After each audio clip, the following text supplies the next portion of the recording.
Hello students, आज हम लोग पढ़ेंगे क्लास 12th के चैप्टर 12th एटम्स को, जिसपे कि आज हम लोग को पढ़ना है Rutherford's nuclear model of atom.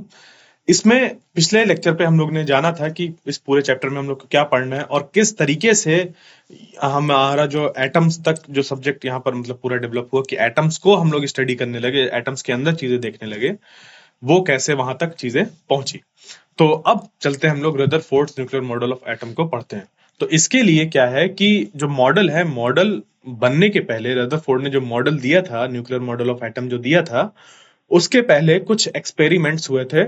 तो at the suggestion of Rutherford in 1911 Geiger और मार्स्टन ने कुछ एक्सपेरिमेंट्स परफॉर्म किए। तो उनमें से एक एक्सपेरिमेंट था जहां पर की क्या किया गया, they directed a beam of 5.5 mega electron volt. उन्होंने एक 5.5 मेगा इलेक्ट्रॉन वोल्ट की बीम जो थी अल्फा पार्टिकल्स की, किसकी? अल्फा पार्टिकल्स की, जो कि एमिट हो रहे थे 83 BI 214 से, ठीक है, जो कि क्या है, एक रेडियो एक्टिव सोर्स है। वहां से उसको एक थिन मेटल गोल्ड फॉयल पर फॉल कराया जा रहा था। तो ये हमारा अल्फा पार्टिकल का सोर्स, इस अल्फा पार्टिकल को फॉल कराया जा रहा था गोल्ड फॉयल में, और गोल्ड फॉयल के चारों तरफ कुछ इस तरीके से स्क्रीन लगी हुई थी, कुछ इस तरीके से स्क्रीन लगी हुई थी, जो कि रिकॉर्ड कर रही थी इस चीज को कि कहां पर कितने ज्यादा पार्टिकल्स फॉल हुए। जैसे यहां से अल्फा पार्टिकल्स गए, यहां से जाने के बाद इससे टकराए, यहां से जाने के बाद क्या हुआ कि इससे टकराए गोल्ड फॉयल से, और यहां से टकराकर चारों तरफ ऐसे चले गए। तो ये टकराकर क्या हुआ, यहां पर वो हम लोग ने देखा कि जो अल्फा पार्टिकल्स गए थे वो गए किधर, और फिर उससे चीजों को देखा गया, समझा गया कि कैसे क्या हुआ। क्लियर? तो ये था इनिशियल, कुछ इस तरीके का सेटअप था। उसी को अगर हम लोग चाहें तो कुछ ऐसा बना सकते हैं कि जो ये हमारा सोर्स है अल्फा पार्टिकल्स का, वहां से अल्फा पार्टिकल्स की एक कॉलिमेटेड बीम बनाने के लिए लेड ब्रिक्स को ऐसे रखा गया। ये पूरा यहां पर वैक्यूम है, सारा पूरा एक्सपेरिमेंट वैक्यूम पर हो रहा है। यहां से फिर क्या किया गया, इन अल्फा पार्टिकल्स को ऐसे डायरेक्ट किया गया, और ये जाकर ये जो यहां पर एक गोल्ड फॉयल मौजूद है, जो कि कितनी मीटर थिक है, 10⁻⁻8 मीटर्स थिक, ठीक है। कुछ इतनी पतली गोल्ड फॉयल यहां पर रखी गई और उस पे इन अल्फा पार्टिकल्स को हिट कराया गया। तो ठीक है, तो the beam was allowed to fall on a thin foil of gold of thickness 2.1 × 10⁻⁷ meter, जिसको कि हम लोग बोल सकते हैं अराउंड 10⁻⁸ अगर बोलना चाहे तो बोला जा सकता है कि इतने में इन्होंने इसको फॉल कराया। उसके बाद फिर देखा the scattered alpha particles were observe, जो अल्फा पार्टिकल्स स्कैटर हुए उनको ऑब्जर्व किया गया through are rotatable detector consisting of zinc sulphide screen and a microscope. यहां पर एक जिंक सल्फाइड स्क्रीन और माइक्रोस्कोप मौजूद था, इसको ऐसे रोटेट किया जा सकता था, पूरा इस चीज को यहां पर ऐसे देखा गया, ठीक है। तो the scattered alpha particles on striking the screen produced brief light flashes और सिंटिलेशंस।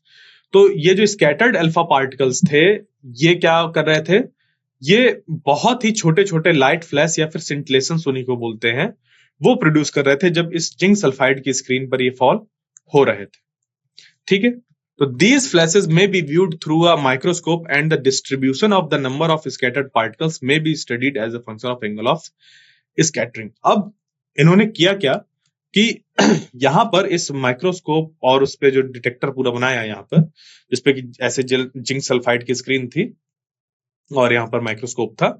तो मान लीजिए कि यहाँ इस सोर्स से अल्फा पार्टिकल कोई आया और यहाँ पर से टकरा कर वो इधर चला गया, या अल्फा पार्टिकल आया वो टकरा कर इधर चला गया, या आ गया इधर चला गया, ये इधर चला गया, ऐसे चला गया।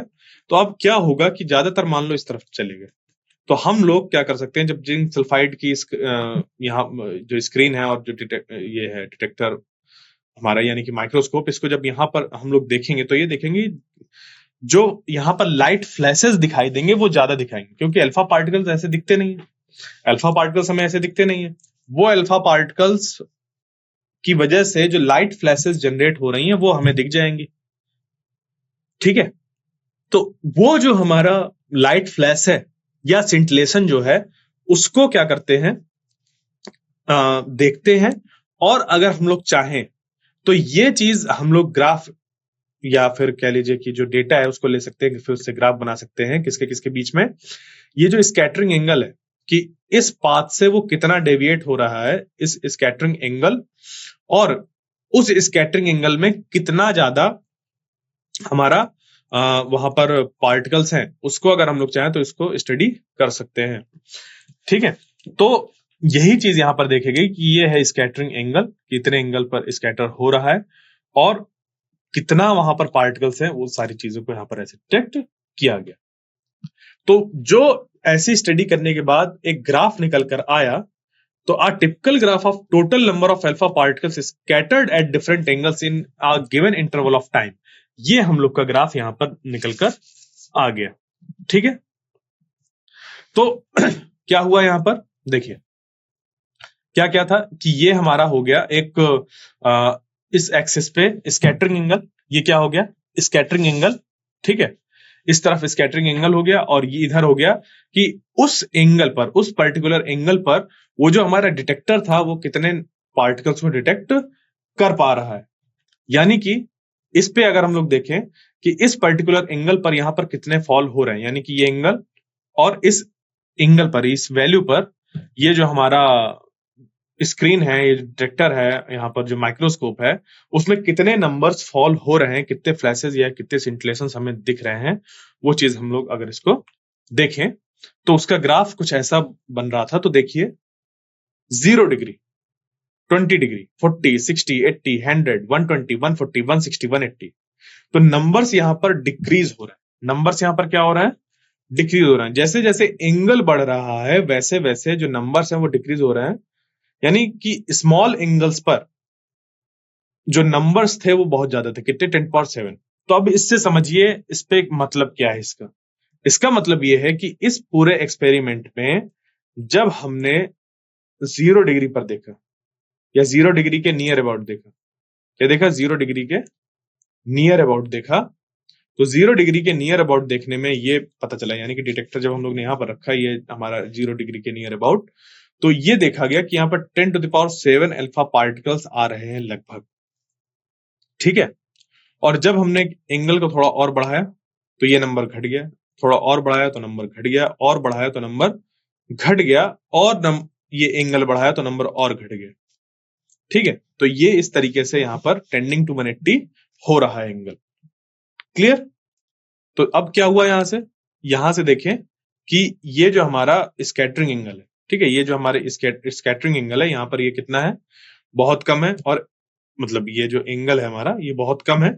इस समय जो पार्टिकल्स हैं, जो अल्फा पार्टिकल्स हमें मिल रहे हैं उस डिटेक्टर में, वो बहुत ज्यादा है, और जैसे जैसे एंगल ऐसे बढ़ता गया वैसे वैसे जो नंबर ऑफ स्कैटर्ड पार्टिकल्स हैं डिटेक्ट जो हो रहे हैं वो कैसे हो रहे हैं, घटते जा रहे हैं, और बहुत ज्यादा इनमें डिक्रीज है। देखें यहां पर अराउंड 10 पार्टिकल्स मिल रहे हैं 180 170 के आसपास। 170 के आसपास हमें कितने पार्टिकल्स मिल रहे हैं, अराउंड मतलब 10 से लेकर 100 के बीच में हमें यहाँ पर कुछ पार्टिकल्स मिल रहे हैं। 10 तो नहीं, 10 तो यहाँ पर है। 180 के अगर हम लोग टेंडिंग टू 180 हो जाए तब, या 180 पर जाए तो बहुत कम मिलते हैं। तो ये इस तरीके का कुछ ग्राफ निकल कर आया। तो यहां पर जो डॉट्स हैं, the dots in the figure represent the data points and the solid curve is theoretical prediction based on the assumption that the target atom has small dense and positively charged nucleus। ये actual में ये results थे, ये dot है, और इसको फिर हम लोग ने फ्री हैंड से इस तरीके से कर दिया, जो कि एक हमारी एक फिटिंग कहलाती है, फिट कहलाता है, एक ग्राफ फिट करना इसको कहते हैं। तो ये चीज हमारी बनी। तो many of the alpha particles pass through the foil, जो बहुत ढेर सारे अल्फा पार्टिकल्स थे वो क्या हो रहे हैं, देखिए यहाँ पर पास हो रहे हैं, क्योंकि अल्फा पार्टिकल है मान लीजिए ऐसी, ठीक है, गोल्ड फॉयल है हमारी ऐसी, ठीक है, गोल्ड फॉयल है हमारी ऐसी। अब इस गोल्ड फॉयल में अगर पूरा ऐसा सॉलिड हो तो अल्फा पार्टिकल अगर आएगा तो टकरा जाएगा। अगर मान लीजिए गोल्ड फॉयल है तो अल्फा पार्टिकल आएगा, टकरा जाएगा। तो 0 डिग्री पर जब आ रहा है, ये 0 डिग्री स्कैटरिंग एंगल पर हम लोग देख रहे हैं, आ तो 0 डिग्री पर ही रहे, और जो स्कैटरिंग एंगल है वो अगर हम लोग देखें तो वो नियर टू जब 0 डिग्री है तो हमें ज्यादातर जो पार्टिकल्स हैं वो पास होते हुए दिखाई दे रहे हैं, क्योंकि जब इससे पास करेंगे तभी तो डिटेक्टर के पास पहुंचेंगे।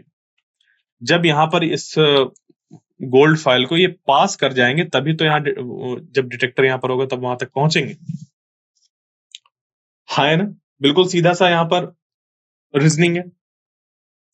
यानी कि अगर यहां पर देखा जाए प्लम पडिंग मॉडल के अकॉर्डिंग, तो जो एटम्स हैं वहां पर पूरा पॉजिटिव चार्ज फील्ड था, पूरा कैसा था, पॉजिटिव चार्ज फील्ड था। और अगर ऐसा था तो फिर अल्फा पार्टिकल्स को तो इससे पास होना ही नहीं चाहिए, अल्फा पार्टिकल्स को तो इससे पास होना ही नहीं चाहिए, यही होता, जबकि अल्फा पार्टिकल्स तो पास हो रहे हैं। ठीक है, समझ पे आई? तो इसका मतलब क्या हुआ?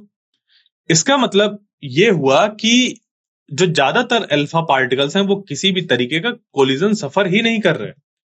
ठीक है, it means that they do not suffer any collision, वहां पर किसी भी तरीके का कोलिजन हो ही नहीं रहा है।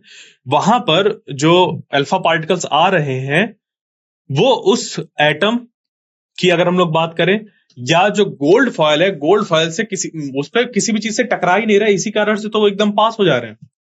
वरना अगर कोलिजन होता तो उनकी डायरेक्शन चेंज होती। तो only about 0.14 of the incident alpha particles scatter by more than 1 degree and about 1 in 8,000 deflect by more than 90 degree। यानी कि कम इस पे हम लोग ने ये देखा कि 0.14 जो अल्फा पार्टिकल्स इंसिडेंट हुए उतने नंबर्स का अगर हम लोग देखें तो 0.14 भी हम क्या नहीं हुआ, हमारा 1 डिग्री से ज्यादा पर स्कैटर हुए।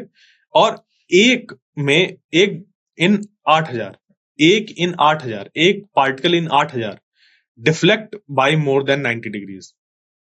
तो देख रहे हैं यहां पर इस पे और इस पे डिफरेंस।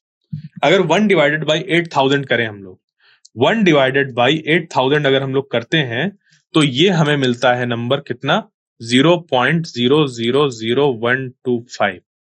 और ये जो नंबर है ये है कितना, 0.14। यानी कि 0.14 अल्फा पार्टिकल्स 1 डिग्री पर हमें मिले। जितने भी हमने अल्फा पार्टिकल्स पास कराए थे उसके इतने पार्टिकल्स हम लोग को मिले, जितने भी वहां से सोर्स से निकले थे उसके 0.14 1 डिग्रीज पर हमें मिले। जबकि 90 डिग्री से ज्यादा पर जो हम लोग को मतलब 90 डिग्री से ज्यादा एंगल जब हम लोग ले रहे हैं तो वहां पर जो हम लोग को मिल रहा है वो कितना मिल रहा है, वो मिल रहा है कि एक पार्टिकल जब 8,000 वहां पर पार्टिकल्स हों। ठीक है, तो ये बहुत ही छोटा अमाउंट है हमारा, ये बहुत ही हमारा छोटा अमाउंट है। यानी कि जितने भी हम वहां से नंबर्स वहां से भेजें उसमें सिर्फ इतने, या ऐसा तो आप समझ ही सकते हैं कि 1 in 8,000। जिससे कि ये समझ पे आया कि देखो अल्फा पार्टिकल्स को बैकवर्ड डिफ्लेक्ट होने के लिए एक लार्ज रिपल्सिव फोर्स की जरूरत होगी, तो Rutherford argued that to deflect the alpha particles backward it must experience a large repulsive force. यानी कि जहां पर हमारे अल्फा पार्टिकल्स ऐसे जा रहे हैं और उनको पूरी डायरेक्शन चेंज करके अगर वापस आनी है, यानी कि अबाउट 180 डिग्री अगर उनको वापस आना है, बैकवर्ड्स की बात तो यही है ना, तो इसके लिए जो हमारा रिपल्सिव फोर्स होना चाहिए वो बहुत ज्यादा होना चाहिए, बहुत लार्ज वैल्यू उसकी होनी चाहिए। तो this force could be provided, इस फोर्स को प्रोवाइड किया जा सकता है जब ज्यादातर पार्ट जो उस एटम के मास का हो वो कैसा हो, हमारा एक तो पॉजिटिव चार्ज हो, दूसरा बहुत ही छोटे सी जगह पर कंसंट्रेटेड हो, तो then the incoming alpha particle could get very close to the positive charge without penetrating it and such a close encounter would result in a large deflection। जिस कारण से क्या होगा कि जो हमारा अल्फा पार्टिकल होगा, क्योंकि जो हमारा पॉजिटिव चार्ज है वो बहुत ही छोटी सी जगह पर रखा हुआ है तो ये उसके बहुत पास तक पहुंच पाएगा, जिसके कारण से वो बहुत ज्यादा फोर्स एक्सपीरियंस करेगा और फिर वहां से डिफ्लेक्शन होगा। सिंपल सा यहाँ पर कुलाम जो है, कुलाम्बियन रिपल्सन यानी कुलाम फोर्स जो है उसकी हम लोग बात कर रहे हैं, जहां पर कि वो होता है 1/4πε0 Q1 Q2 upon are square. अब अगर दोनों यहाँ पर सेम चार्ज होते हैं तो उनमें रिपल्सिव फोर्स हमें देखने को मिलता है, हाँ है ना। अगर दोनों सेम चार्ज होते हैं तो दोनों सेम चार्ज होने की वजह से फोर्स रिपल्सिव है। फोर्स कैसा है? रिपल्सिव है। अब यहां पर बात यह आती है कि इस फोर्स को अगर बड़ा होना है, अगर इस फोर्स को क्या होना है? बड़ा होना है, तो ये जो आर की वैल्यू है ये बहुत छोटी होनी चाहिए। ये जो आर की वैल्यू है बहुत छोटी होनी चाहिए। तो अब देखिएगा, समझिएगा, इसी से ही रदरफोर्ड ने प्रिडिक्ट किया कि जो एटम का ज्यादातर मास है वो एक छोटी सी जगह पर कंसंट्रेटेड होना चाहिए। ठीक है, समझ में आया? तो अब क्या हो गया यहां पर?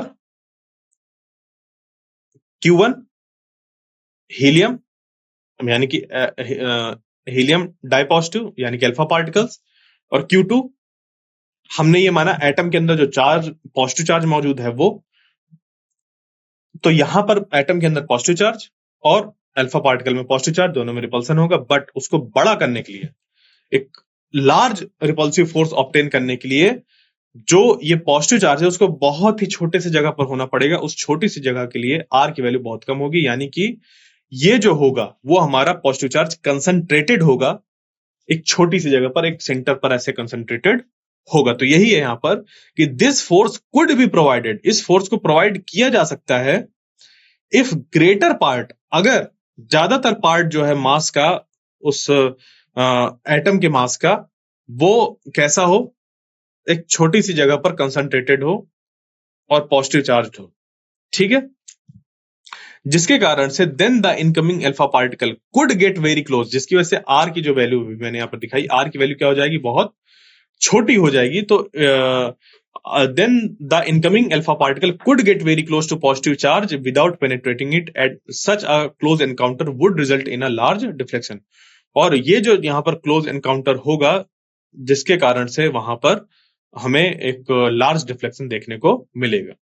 तो this agreement supported the hypothesis of nuclear model, और ये जो हमारा आर्ग्यूमेंट था एक्चुअली यहाँ पर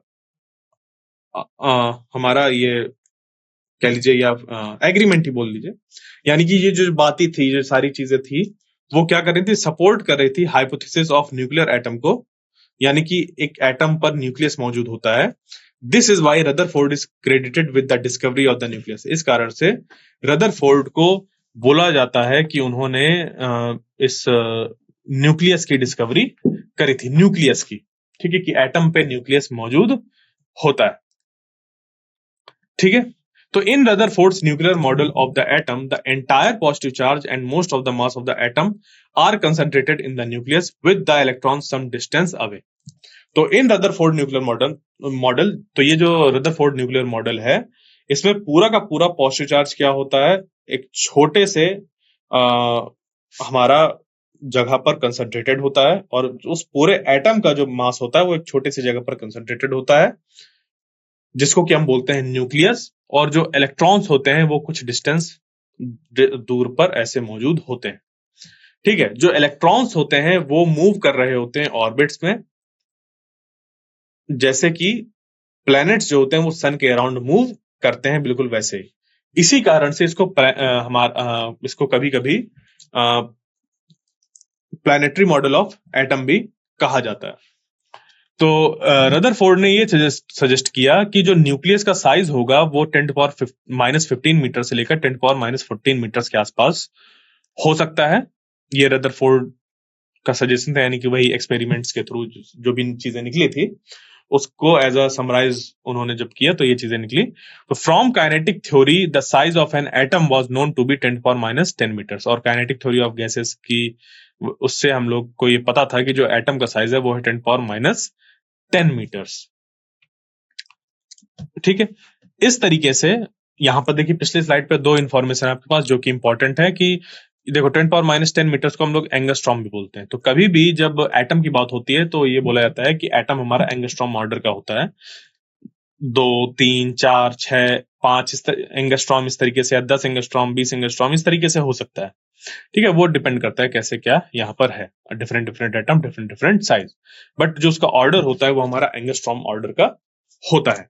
इसी तरीके से जो न्यूक्लियस है उसका साइज ये होता है, और न्यूक्लियस के बारे में हम लोग नेक्स्ट चैप्टर जो हम लोग का उस पर और भी ज्यादा चीजें पढ़ेंगे। अभी के लिए इतना है। तो Rutherford's nuclear model predict the solid curve which is seen to be in good experiment with the experiment. Thus the electron would seem to be at a distance from the nucleus of about इतना to इतना times the size of the nucleus itself. यानी कि जो electrons हैं इस nucleus के size के, इस न्यूक्लियस के साइज के अराउंड 10,000 या 1,00,000 टाइम्स दूरी पर ये ऐसे मौजूद है। यानी कि ये जो रिप्रेजेंटेशन है वो कुछ इस तरीके का कि एक मतलब एक जैसे मान लीजिए क्लासरूम है, तो एक क्लासरूम अगर एक एटम है, एक बड़ा सा क्लासरूम है, उस क्लासरूम में ये जो पेन की टिप होती है, पेन की जो एकदम जीरो छोटी सी टिप जो होती है 0.5 mm की जो टिप होती है, इतनी छोटी सी टिप अगर न्यूक्लियस है तो पूरा जो क्लासरूम है वो एटम है। तो अब आप समझ सकते हैं कि कितनी टिप्स को हमें जोड़ना होगा तब जाकर, अगर क्लासरूम को हम देखते हैं कि उसका हमें सेंटर से डिस्टेंस बाउंड्री तक कितना होगा, तो वो 10,000 से लेकर 1,00,000 टाइम्स तक हो सकता है।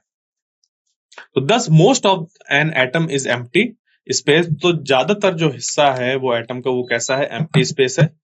With the atom being largely empty space, it is easy to see why most alpha particles go right through a thin metal foil. अब क्योंकि जो ज्यादातर हिस्सा है इस पूरे एटम का वो कैसा है, खोखला है।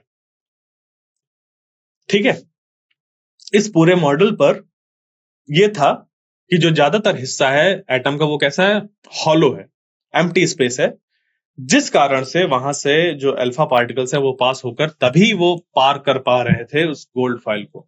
वरना अगर ये जो एटम है वो सॉलिड होता तो क्या होता कि वहां से चीजें नहीं जा पाती, जो अल्फा पार्टिकल्स हैं वो गुजर नहीं पाते।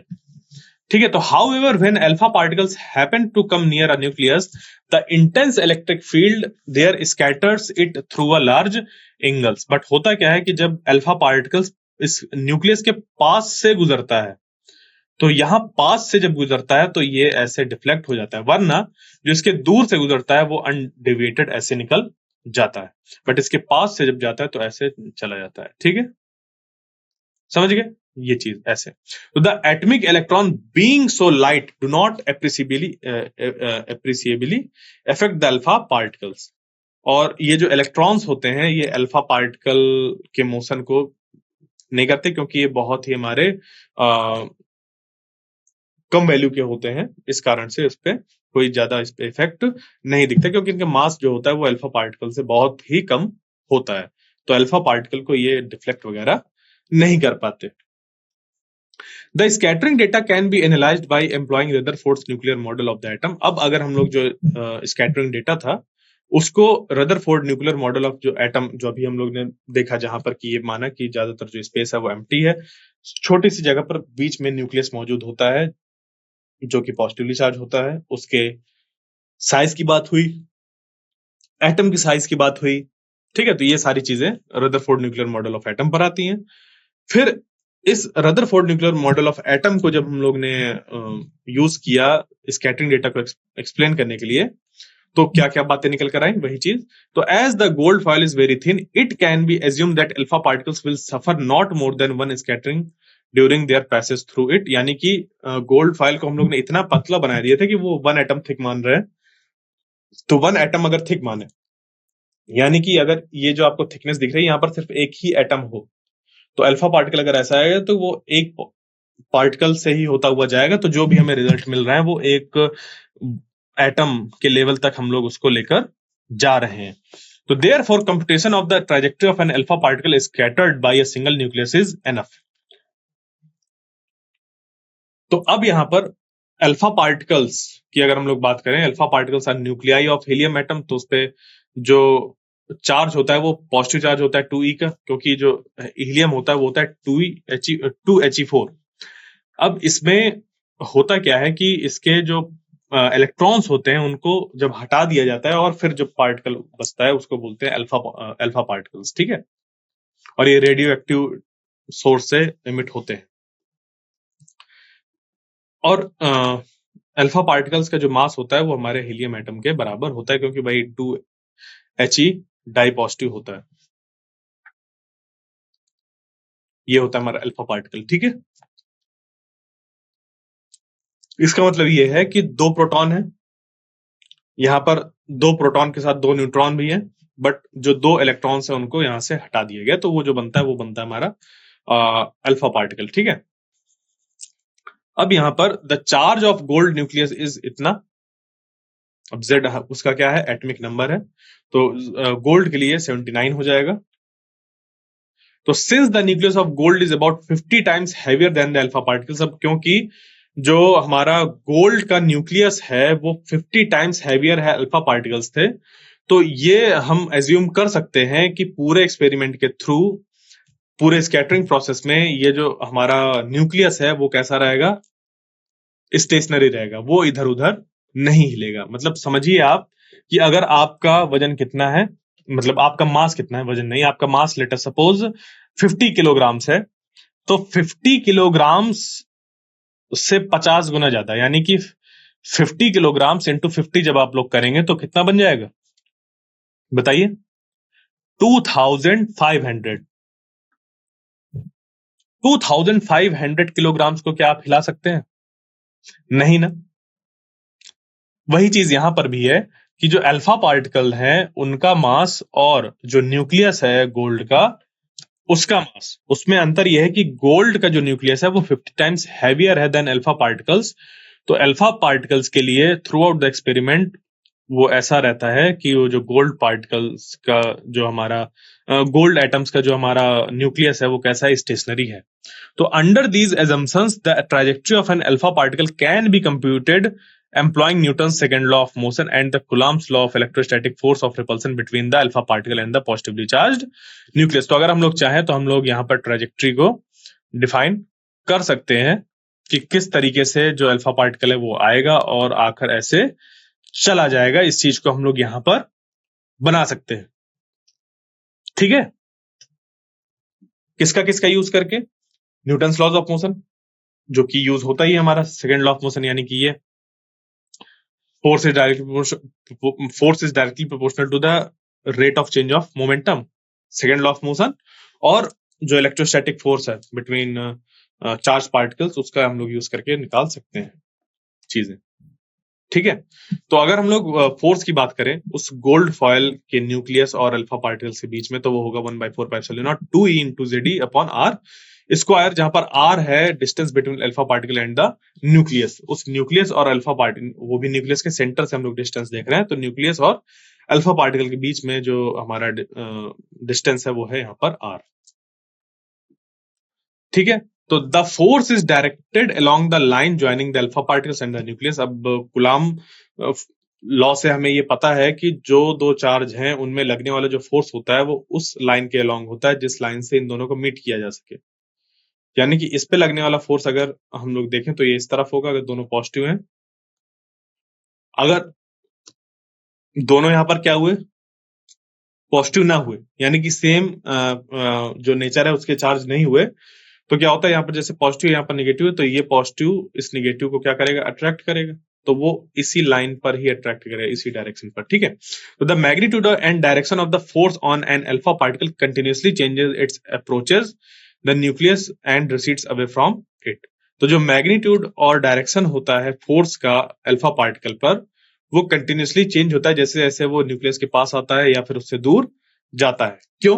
क्योंकि पास आएगा, पास आने की वजह से यहां पर अगर हम लोग देखें, लेट सपोज यहां से ऐसे पास आया, तो यहां से पास आने की वजह से क्या होगा, ये जो अल्फा पार्टिकल है और ये जो ये है,